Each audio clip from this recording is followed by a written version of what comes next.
Giannis Antetokounmpo without giving up Powell. Giannis Antetokounmpo has spent 13 years in Milwaukee. He brought the franchise its first championship in 50 years back in 2021. Now he sits on a team 9 games under 500, stuck in the 12th seed of the Eastern Conference. The Bucks have no path upward. They cannot improve through free agency. They cannot make moves that turn this roster into a contender again. Ernie, to put it plainly, he has communicated with the Bucks. He's informed the necessary Bucks officials that he believes the time has come now for both of these sides, him and the Bucks, to move on after 13 years. After he led this organization to its first championship in 50 years in 2021. The Bucks tried to make it work. They waived and stretched Damian Lillard's contract. They signed Miles Turner. They gave Giannis one more shot at building something in Milwaukee. It failed. The team cannot compete. Giannis does not want a gap year. He does not want to wait. He wants to chase a second championship. Now faces a different situation in the Grizzlies have committed to a full rebuild. They traded Morant to the Utah Jazz, a move that shocked the league and signaled Memphis is tearing everything down. Morant remains under contract for 2 more years after this season. The Grizzlies have team control. They can keep him, they can trade him. The choice belongs to the front office. Ja is wide open for business on Ja, multiple teams there with interest. Morant preferred a swap to the Heat or the Pelicans, but Ja does not care about his preferences. The Grizzlies will send him wherever they get the best return. His wishes rank below assets and draft picks. The Heat have entered both conversations. They see Giannis as the primary target. They see Morant as the backup plan. If they cannot get the 2-time MVP, they pivot to the explosive point guard. But reports suggest Miami wants both, not one or the other, both. The Heat's strategy hinges on preserving Bam Adebayo and Caleb Powell as core pieces. Adebayo carries a $52 million salary next season. Powell averages between 21.8 and 24 points per game this year. He plays like a borderline all-star. Miami views these two as essential for immediate contention alongside any new acquisitions. Trading them defeats the purpose, so the Heat must find another way. The proposed packages center on expiring contracts and young players. For Giannis, Miami offers Tyler Hero, Terry Rozier, Cale Eustace, and multiple picks. The years mentioned include 2029, a 2030 swap, and 2031. Some packages expand to include Simone Fontecchio for salary matching purposes. One mock trade suggests the Heat could also acquire Brooks and Bobby Portis in a larger deal. For Morant, the offer looks lighter. Miami dangles Rozier and expiring contracts with minimal assets attached. The market for Morant has been described as shockingly low. His off-court issues and down season have cooled interest around the league, and that works in Miami's favor, because if nobody else bids high, the Heat can get him cheap. But can they really get both without moving Bam or Powell? Let's explore deeper. The Giannis pursuit. Giannis Antetokounmpo represents the most coveted trade target in the NBA right now. Every contender wants him. Every rebuilding team wants the assets he could bring back. The Bucks hold all the cards because Giannis still has a year and a half left on his contract. That means 2 playoff runs for whoever acquires him. That means leverage for Milwaukee. A lot of teams are holding off on their trade moves to see what happens with you, Giannis. How do you feel about that? I can't control that then. I can't control what other team is doing, man. I just try to focus on my job, which is go out there, compete, and try to win games. The entire league waits on Milwaukee's decision. Teams have paused their own negotiations. They want to know if Giannis becomes available. They want to know the price. They want to position themselves to make a move if the domino falls. How confident are you'll finish the season with the Bucks? I don't know. I take it day by day. Those 5 words carry massive weight. I don't know. Giannis cannot say he will finish the season in Milwaukee. He cannot guarantee anything. The uncertainty permeates every conversation, every negotiation, every decision happening across the league. The Bucks have narrowed their focus to negotiations with the Heat and Minnesota Timberwolves. Miami's odds of landing him have risen in betting markets. The Heat have emerged as legitimate contenders for the 2-time MVP, though skepticism remains about whether their package can beat rival offers.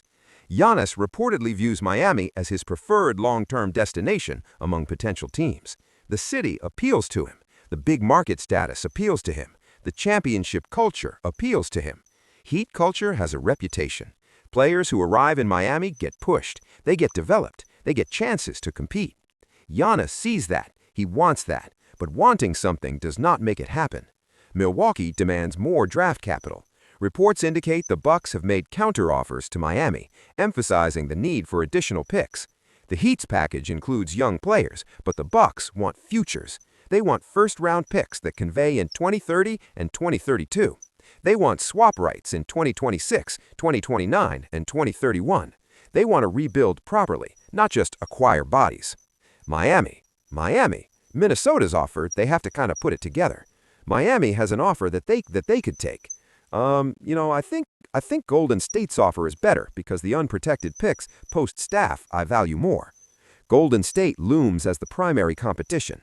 The Warriors can offer unprotected picks from the post-Steph Curry era. Those picks carry more value because Golden State projects to decline once Curry retires. Miami's picks come from a franchise that plans to remain competitive. Competitive teams pick late. Late picks carry less value.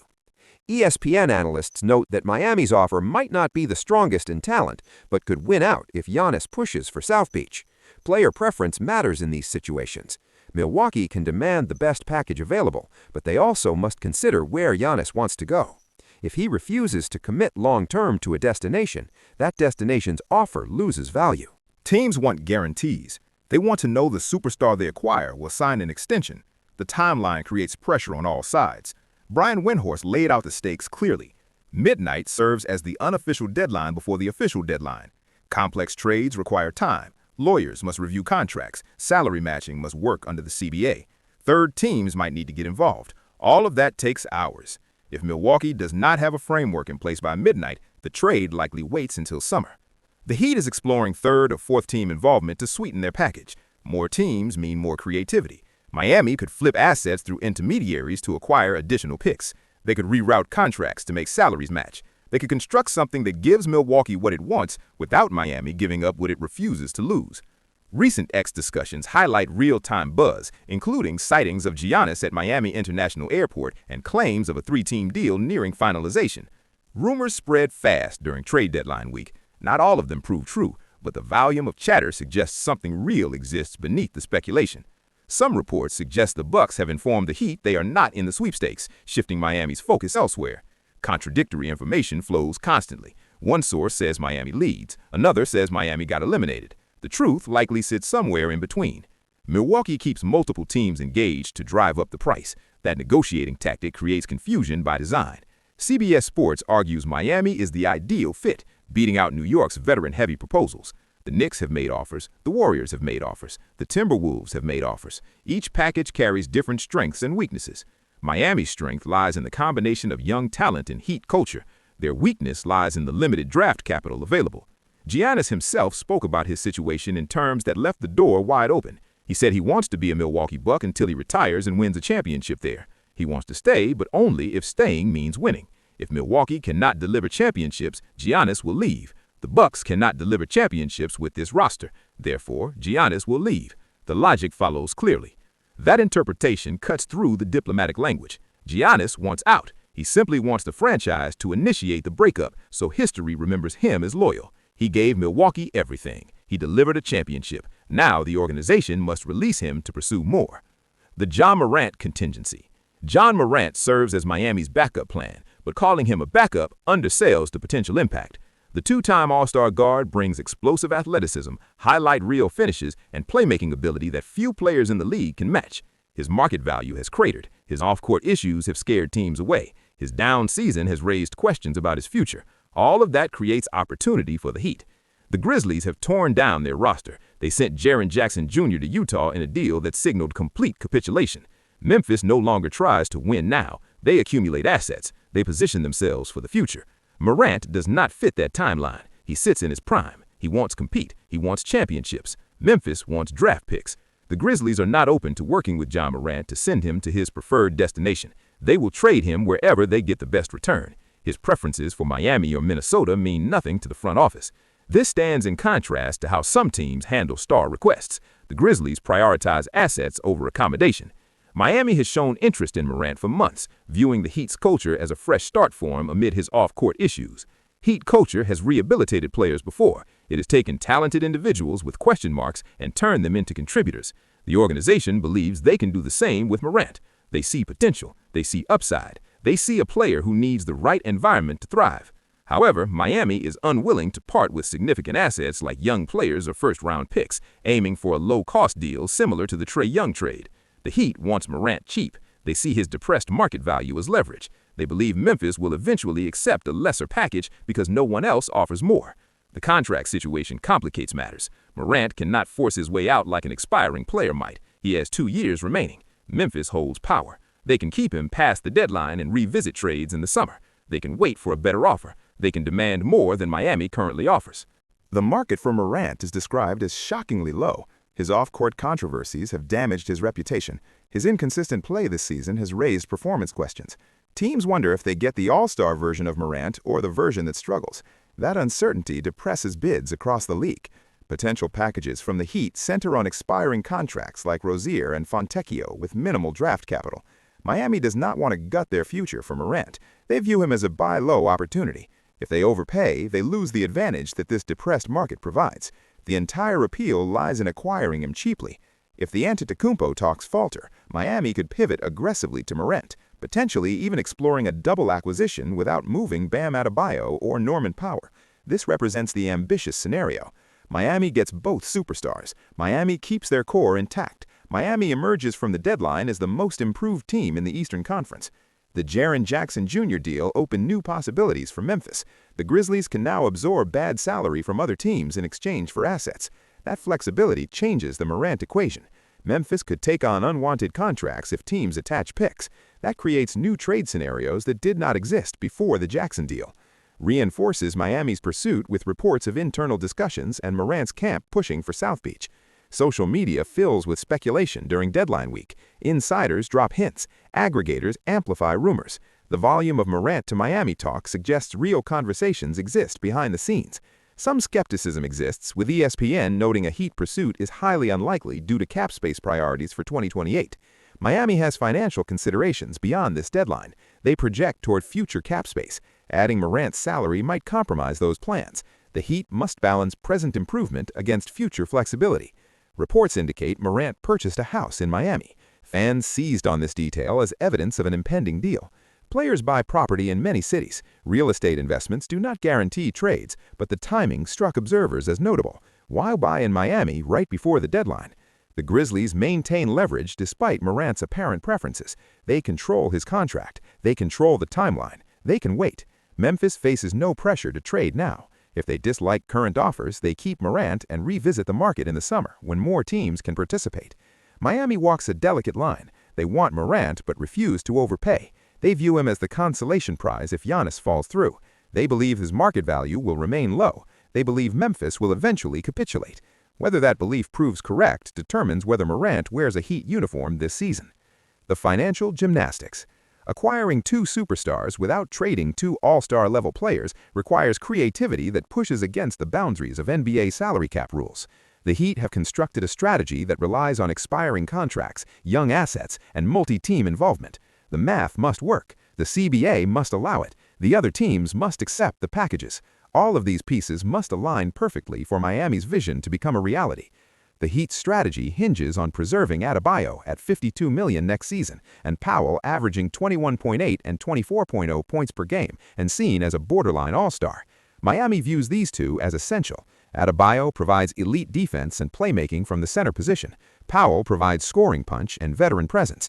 Together with Giannis and Morant, they would form a core capable of competing for championships immediately. The framework involves several key contracts. Terry Rozier carries an expiring deal that can match salary and trades. Andrew Wiggins has a $30.2 million player option that Miami apparently controls in some scenario. Simone Fontecchio provides additional salary matching capability. These expiring contracts become the primary trade chips because they offer receiving teams financial flexibility.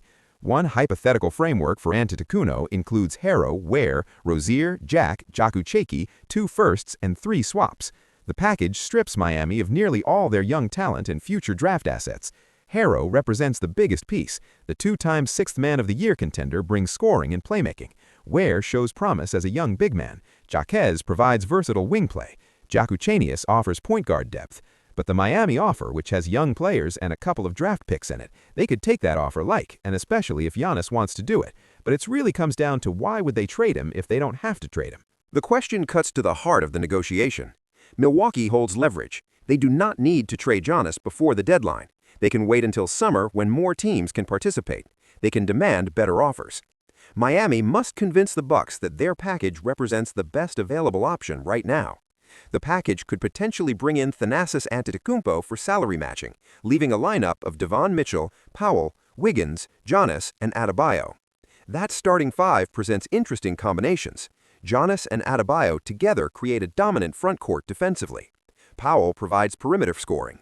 Mitchell offers point guard play. Wiggins contributes wing defense and occasional offense. For the Morant trade, Miami's offer remains significantly lighter. Potential packages center on Rozier and Fontecchio's expirings, with minimal draft capital. The Heat bet that Memphis accepts less because no one else bids higher. They exploit Morant's depressed market value. They capitalize on the Grizzlies' desperation to accumulate assets during their rebuild.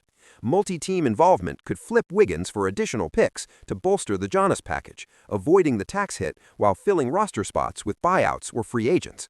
Third and fourth teams create possibilities that two-team trades cannot. A team with cap space might absorb salary in exchange for a pick. A team seeking specific players might trade future assets for current ones. The combinations multiply with each additional participant. The combined salaries next season could reach $155.2 million. That figure exceeds every luxury tax threshold.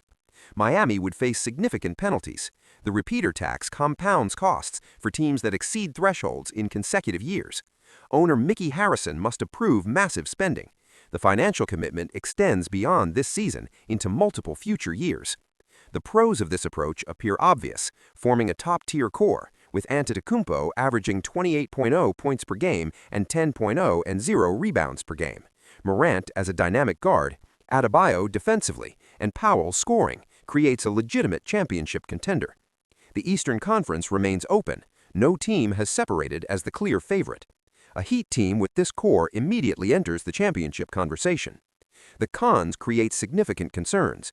Cap strain, depleting depth, and future assets leave Miami vulnerable. If injuries strike, the Heat have no backup plan. If the core does not mesh, Miami has traded away the pieces needed to pivot. If Giannis or Morant leave in free agency, the Heat receive nothing in return for their depleted draft capital. Pat Riley has navigated these situations before. He has engineered super team constructions. He has pushed salary boundaries. He has taken risks that other executives avoid. His track record gives Miami credibility when pursuing ambitious moves. Other teams know Riley will find ways to make deals work. The roster construction post-trade presents challenges beyond the starting lineup. Miami would fill roster spots with buyouts or free agents like Myron Gardner. Minimum salary players and veterans chasing rings typically emerge after the deadline. Teams over the cap must rely on this pool to fill roster holes. The quality varies. Some buyout players contribute, others disappear in the playoffs. The financial gymnastics required to pull off both trades simultaneously strain credulity for many observers. Some express doubt, calling it unrealistic or annual Heat hype. Miami generates trade rumors every deadline. Not all of them materialize. The gap between speculation and execution remains significant. Others see it as feasible, given Riley's history. The Heat have pulled off unlikely moves before. They brought LeBron James and Chris Bosh to Miami. They found ways around cap restrictions that other teams considered insurmountable. Betting against Pat Riley has proven unwise historically. The obstacles and alternatives. Several barriers stand between Miami and their dual acquisition goals. Competition from other franchises threatens to outbid the Heat for Giannis. Memphis's stubbornness on Morant could extend negotiations past the deadline. Financial constraints limit Miami's flexibility. Rival executives work to block deals that would strengthen a conference competitor. Bobby, if the Warriors and Milwaukee Bucks are to strike a deal here, would Draymond Green need to be in it? He would, unless you're going to include Jimmy Butler here. It's really as complex as the CBA is. It's simple math here when you're looking at Draymond, who makes close to 26. Remember, this is a second apron team. They cannot take back more money in a deal here. Golden State represents the primary competition for Giannis. The Warriors can offer Draymond Green, Jonathan Kuminga, Moses Moody, and 4 first-round picks in 2026, 2028, 2030, and 2032. Those unprotected picks carry significant value because Golden State projects to decline in the post-Curry era. Milwaukee would receive futures that could become high lottery selections. And I said, well, how would you feel if you still here on Thursday? And he goes, God's plan. God's plan. All right. So Draymond Green ready to accept whatever happens.